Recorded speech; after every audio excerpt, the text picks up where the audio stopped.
Então, vamos dar início ao treino das habilidades de compaixão 2. E nesse treino, a gente continua falando do projeto Cuidar com Paixão, que é para ver se a gente muda alguma coisa aí nesse mundo, né, de tantas pessoas sofrendo com transtornos mentais, tentativas de suicídio. Quem sabe a gente espalhando a compaixão, a gente consegue fazer a diferença para muita gente. Por que falar de vergonha? O que vergonha tem a ver, né? Então a gente começa falando de compaixão, deixa bem claro o que é compaixão, o que não é compaixão e traz esse conceito de que é uma habilidade que pode ser treinada.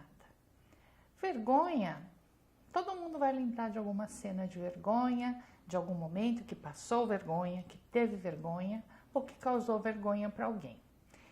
Vamos tentar definir também o conceito de vergonha interna, vergonha externa, e aí a gente começa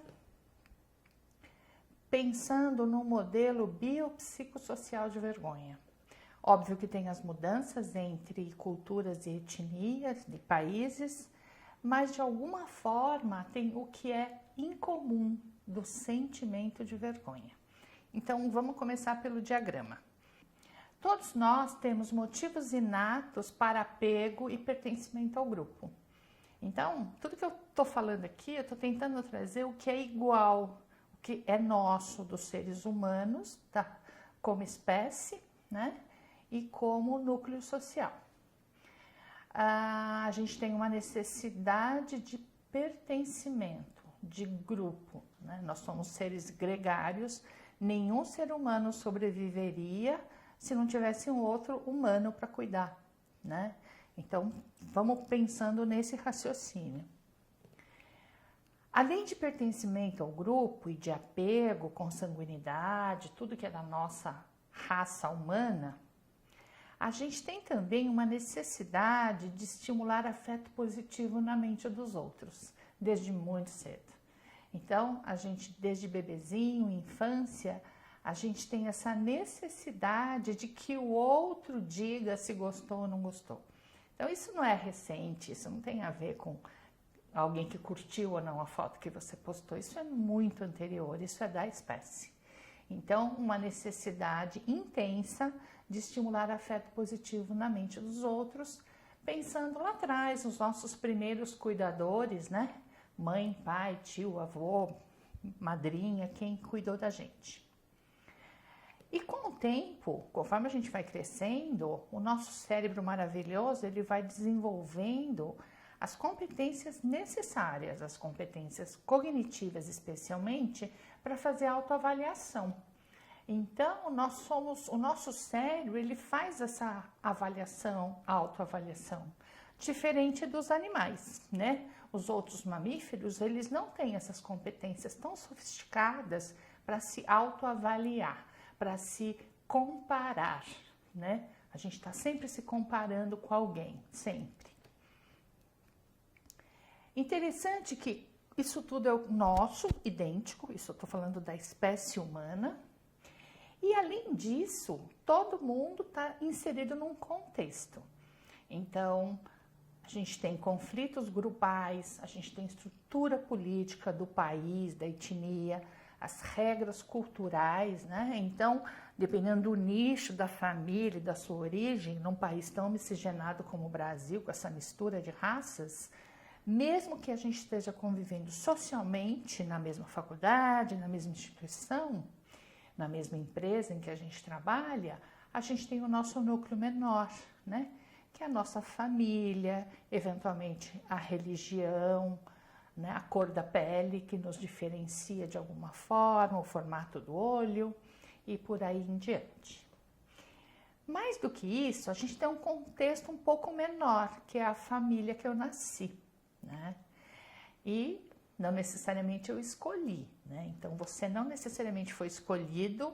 Então, se você falar, mas eu não escolhi essa família, mas eventualmente tua mãe também não teria escolhido você, né? Então, é bom a gente empatizar um pouco e pensar dos dois lados. Então, dentro do contexto de família, Pensando no que não é bom em termos de autoavaliação, eu posso pensar em situações, inúmeras situações de desamor, né? Por exemplo, um irmão sempre acha que o outro amor é o preferido, se sente preterido, então ideias de desamor, críticas, né? Meu irmão pode, eu não posso, então sempre a crítica que nunca é igual. Rotulação negativa, os apelidos, os rótulos, o que pode até parecer uma brincadeira, mas às vezes um apelido carrega uma carga muito negativa, muito pesada para a vida inteira. Desrespeito em todos os níveis e abuso. E aqui abuso é geral em todos os níveis, obviamente o abuso sexual sempre tendo uma carga mais forte, maior, mais devastadora, digamos assim. E o grupo social, então, quando você, em alguma idade, você vai para a escola, você começa a conviver com os amigos e você passa a fazer parte de um outro grupo social, não a sua família de origem.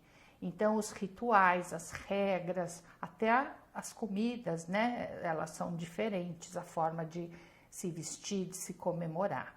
Então, bullying, esse nome que inventaram aí para dizer que o que sempre houve, o que sempre existiu, mas parece que quanto mais se fala de bullying, pior fica, né? Isso aí eu estudo desde 2008, então foi para televisão, não adiantou nada, não melhorou, só piorou. Discriminação, sim, bullying tem a ver com discriminação, tem a ver com preconceito, tem a ver com estigma e tem a ver com opressão. Tem o que abusa e o que é abusado, sempre vai ter essa relação de poder, né? E as experiências pessoais, aí sim, aí começa a diferenciar um pouco, porque a sua experiência pessoal é diferente do seu irmão, da sua irmã. Então, mesmo numa mesma família, numa mesma casa fisicamente, a mesma mãe, o mesmo pai, a gente vive experiências muito diferentes, né? Então, as memórias que uma pessoa guarda e tem de vergonha, honra, orgulho e culpa, elas são bastante diferentes entre si, entre irmãos, entre pessoas da mesma família. Mas, por outro lado, o que eu queria trazer aqui é que ela tem uma arquitetura muito similar. Então, eventualmente, o que você acha que só você passa, muita gente passa. Então, a ideia principal aqui é trazer o que será que tem em comum, né, na minha experiência de autocrítica, de perfeccionismo, de culpa, que também você tem. Vamos lá. O que a gente está chamando de vergonha externa é que começa externo mesmo, né? Quer dizer, essa percepção de que eu tô com vergonha, ela vem por eu me sentir desvalorizada, me sentir excluída daquele grupo, não, ter certeza que estão evitando e estão me criticando demais. Isso provavelmente começa na sua família, você não identifica isso de família, porque afinal isso não deveria acontecer numa família, de uma mãe para filha ou de um pai para filho, mas a gente começa a registrar isso de alguma forma. O que é externo num primeiro momento, com o passar do tempo, passa a ser interno. Então, se antes você precisava de alguém apontando o dedo para você, fazendo você se sentir envergonhado, se sentir mal, depois de um tempo não precisa mais, porque aí a gente já está falando de vergonha interna. Porque aí você mesmo se autodeprecia, você não precisa do outro para fazer isso. Você já tem várias atribuições internas de você achar isso, achar que você não dá conta, que você é incapaz, por exemplo. E aí começa a ter o que a gente chama de sinais e sintomas de depressão, estado depressivo e muita ansiedade. Nesse escopo de vergonha, a gente também vai falar de humilhação.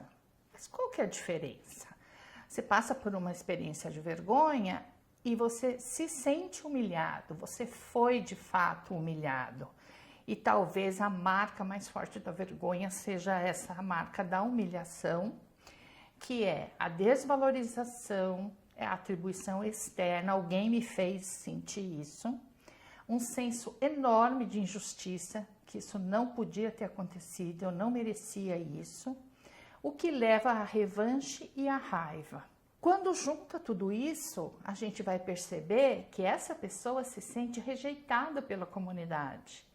Então, esse estigma de vergonha, humilhação, de culpa, ela passa a se refletir na família, no grupo social, e essa percepção de não pertencimento, de que eu sou rejeitado pela comunidade.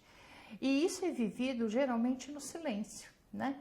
E isso não necessariamente vem para terapia, porque a gente tem, pelo menos aí, muitos anos, né, de um tipo de psicoterapia que analisa muito pensamento, mas que não vê o invisível. A vergonha seria esse sentimento, essa sensação invisível, que se você não perguntar, se você não trabalhar com isso objetivamente em terapia, ela não aparece. Ela vai aparecer o sintoma depois, a depressão, a ansiedade. Isso se retroalimenta. Então, com o passar do tempo, a pessoa vai perder a percepção de que isso começou com a externa, com a vergonha externa. E aí isso já está tão dentro da pessoa que ela acha que ela é assim, mas não é. Isso foi treinado ao longo de muitas acusações, muito abuso, muito desrespeito, ao longo de muitos anos, eventualmente décadas. Então, esse é o modelo, assim, a primeira ideia de mostrar para uma pessoa que essa vergonha que era externa, hoje ela é interna, e parece que é a pessoa. Não, não é a pessoa. Então, esse diagrama tem essa função de mostrar um pouquinho a relação entre vergonha, orgulho, culpa, humilhação, e honra vai depender muito da sua posição, da sua etnia. As questões de honra elas são mais fortes em alguns grupos sociais e menos em outros, ok?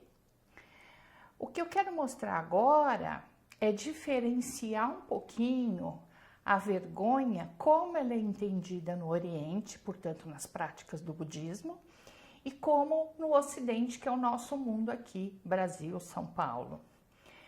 No Oriente, de acordo com a psicologia do budismo tibetano, a vergonha é o sentido do que é correto. Então, você se sentir envergonhado, ter vergonha, é para você se proteger para fazer o correto. Então, é o sentido do que é o correto. E o senso de vergonha é o fator mental, e a função disso é evitar ações impróprias por motivos que interessam a nós mesmos. Então, o senso de vergonha, entendido como um fator mental, ele tem a função de evitar ações impróprias, para que você não cometa ações que possam ser prejudiciais, nocivas a você mesmo e à comunidade. O senso de vergonha é o que nos impede de cometer ações negativas, pois ele desperta em nós a habilidade de monitorar a nossa mente. Então, é como se o próprio sentimento de vergonha balizasse o seu comportamento dentro de uma linha mais compassiva, né? Então, juntando essa visão do Oriente. A vergonha, portanto, é uma virtude, é entendida no Oriente, nessa lógica, como uma virtude que desperta a autoconsciência para reconhecermos o que é inadequado no caminho de uma evolução interior. Então, se a gente juntar vergonha e compaixão, se você se comprometer ao treino de compaixão e você quer desenvolver as habilidades de compaixão, seria interessante que você entendesse a vergonha como protetora, como uma virtude que está aí para te proteger. E no Ocidente? No Ocidente é bem diferente. No Ocidente, a vergonha, ao invés de despertar, ela bloqueia a autopercepção, porque ela é vivida como um sentimento opressor, permeada pela sensação de culpa e de uma iminente punição. Então, vergonha que começa a ficar muito ligada, muito interconectada com culpa, e culpa envolve punição. É como se estivéssemos querendo sumir, lidando com algo que queremos encobrir, silenciar, guardar só para nós, num sentimento que nos isola e tranca em nós mesmos. Então, no Ocidente, a vergonha, ela bloqueia, porque ela paralisa, né? Então, não importa o motivo da vergonha. Se a vergonha é porque eu sou gorda, é porque eu sou magra demais, é porque eu sou pobre, é porque eu tenho orelha de abano, ou porque eu tenho essa cor de pele, ou porque eu tenho olho puxado. Não importa muito o motivo. Mas a vergonha vai fazer com que essa pessoa tivesse vontade de sumir, querendo encobrir, silenciar. E não é exatamente um assunto, um tema de terapia. Nossa mente já está tão habituada a raciocinar a partir da ideia de que somos seres independentes, isolados, que sofre sem saber por quê. Então essa ideia de eu achar que só eu sinto isso, né? Só eu passo por isso. Nós sofremos pelo hábito de sofrer. A solidão vai surgir como uma consequência baseada no hábito de sofrer em busca de uma perfeição. Então aqui entra a ideia, né, de vergonha, de culpa, de humilhação, de uma autocrítica muito acirrada, porque aí então eu faço tudo perfeito, né? Se eu fizer tudo perfeito, não vou mais passar vergonha, ninguém mais vai me humilhar. Só que o sofrimento é a busca dessa perfeição inatingível.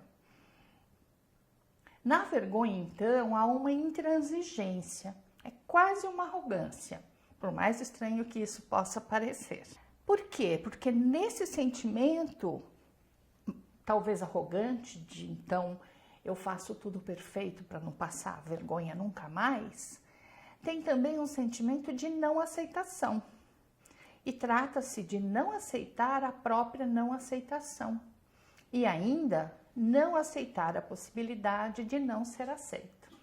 Então, numa sociedade tão individualista que se compara tanto, o perfeccionismo ele vem nessa toada, né? Eu vou fazer tudo certo, vai dar tudo certo e todo mundo vai ter que me engolir. Não é bem assim. Por quê? Porque o medo de não sermos aceitos pelos outros é que muitas vezes está na origem desse sentimento de vergonha. E ele é um reflexo de algo muito mais fundamental, que é o fato de nós mesmos não nos aceitarmos. Eu não me aceito, mas eu preciso provar que eu tenho valor. A vergonha, então, entra aqui nessa lógica como um sintoma de não aceitação da própria autoimagem, a não aceitação de si mesmo. Na psicologia budista, a palavra culpa, ela surge como remorso e ela já carrega consigo o seu antídoto, uma consciência reparadora. Então a culpa, ela vem com uma ideia positiva no sentido de reparação. A culpa, assim como vergonha, ela pede por uma reparação. É preciso perceber, notar, observar. Pois a reparação de uma vergonha envolve a necessidade de reconhecer um limite, o seu próprio limite.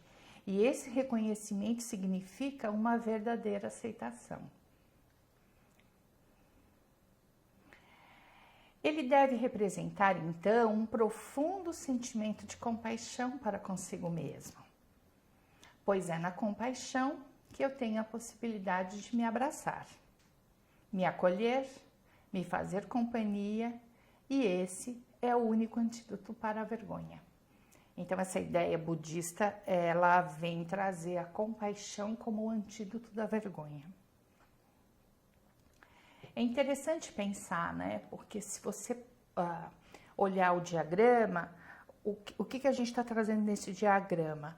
Tem algo que é da espécie humana, tem algo que é da sociedade que você está inserido, da família, do contexto social e do grupo menor social que você convive mais. Essa vergonha, culpa, humilhação, ela pode ser experimentada nesses vários lugares, né? Bullying é uma das questões fortes que tem na nossa sociedade, muito relacionado a comportamentos autodestrutivos, enfim. Mas é interessante pensar que A minha interpretação muito pessoal, não tem nenhum artigo que diga isso, após estudar bullying mais de uma década e transtornos alimentares, por exemplo, a ideia é que se você vai para a escola e você reconhece o bullying, a hora que você chega em casa e conta, e você é validado, esse bullying não tem um efeito tão devastador. Mas se você traz para casa essa história de bullying e alguém não tem uma atitude compassiva e fala, não tem nada a ver isso, não valida o que a criança está sentindo, isso provavelmente vai levar essa criança a não contar mais a verdade. Então, não contar a verdade é porque a família não aguenta, a mãe não aguenta, o pai não aguenta, a escola não dá conta, né? Então, dá para pensar que as raízes dessa vergonha, ela é na família, mas ela é vivenciada fora da família.